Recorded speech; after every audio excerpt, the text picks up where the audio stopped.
My next patron question is from Trevon, who wants to know if I think people have more of a sentimental attachment to movies that came out around the time of their births. For example, as someone born in August 2001, I have very strong emotional attachments to movies like Monsters, Inc., Lilo and Stitch, and Ice Age, movies that came out during my first year of life and are also my all-time favorite animated movies. That is an interesting question, and it's something that's certainly possible. For instance, movies would often appear on television a few years after their theatrical release, although maybe even quicker if it's a cable channel like HBO, and so you might end up catching that movie for the first time when you're 3 or 4. To use Trevon's examples, it's highly likely Monsters, Inc. and Lilo and Stitch would have aired a few times on Disney Channel around the mid-2000s, being very popular films with a sizable audience who would tune in. Of course, your parents could have also picked up the movies on video knowing they might be something you'll like. A lot of the movies I associate with my younger years, ones that my parents bought or rented or borrowed on VHS, and which I would happily watch multiple times. Some of my earliest video watching memories include films like Beauty and the Beast, Aladdin, Hook, The Care Bears Adventures in Wonderland, Asterix vs. Caesar, and Felix the Cat the Movie, which were released shortly before or after I was born. Of course, some of these have held up better than others when revisiting them years later, but I still have vivid memories of watching them through my childhood eyes. So I think a lot of us attach these memories of our most innocent years with what we watched on the screen, including then recent films. Although my diet also included movies made decades prior, mainly the Disney classics. Funnily enough, when I was younger, I used to think most classic movies were made in the 1960s, even if it was something from the 50s or 70s. I don't know why specifically the 60s, but I just chalk it up to childhood logic.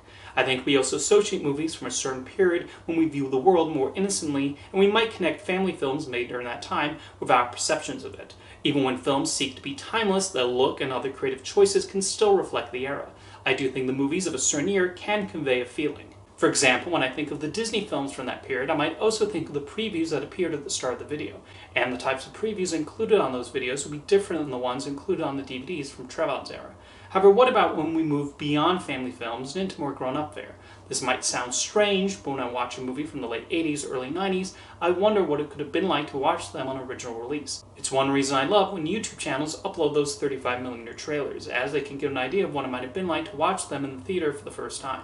I think it's great when companies like Criterion or the rights holders themselves restore films, but there's also something special about watching their trailers kind of scratched up and with that very specific sound. I also like looking up the television spots from their original release, as it's interesting seeing how they marketed movies between airings of new episodes of Cheers and Seinfeld. Nostalgia can be a powerful thing though as we flash back to simpler times in our lives. I think we as humans have an impressive ability of occasionally recalling even small details and perfect images from specific periods and places, and I know I'll sometimes associate them with a certain movie from that time. Nostalgia can create this alternate reality when we're less bothered about the problems going on in the world, or we're not aware of the leaders who might be doing something terrible somewhere. So I think when we look back at movies released during a particular point, it might make us think of where we were and what lives we were living. If you asked me in the early 90s who the President of the United States was or what my stance was on the Gulf War, I would not be able to tell you, because as a child, that was not something I paid attention to or was informed of. But I could certainly tell you what VHS I might have wanted to watch, or which character appeared at the beginning of most of the Disney cassettes, accompanied by which piece of music. It was Mickey Mouse, by the way. I actually hold the view that we should give children freedom to develop their own tastes and interests and encourage them when they latch onto a piece of media that appeals to them. Because those early movies and shows they form a connection to, whether it's a recent release or a classic from decades earlier, will often be something they'll cherish for a long time. Thank you for your question, Trevon.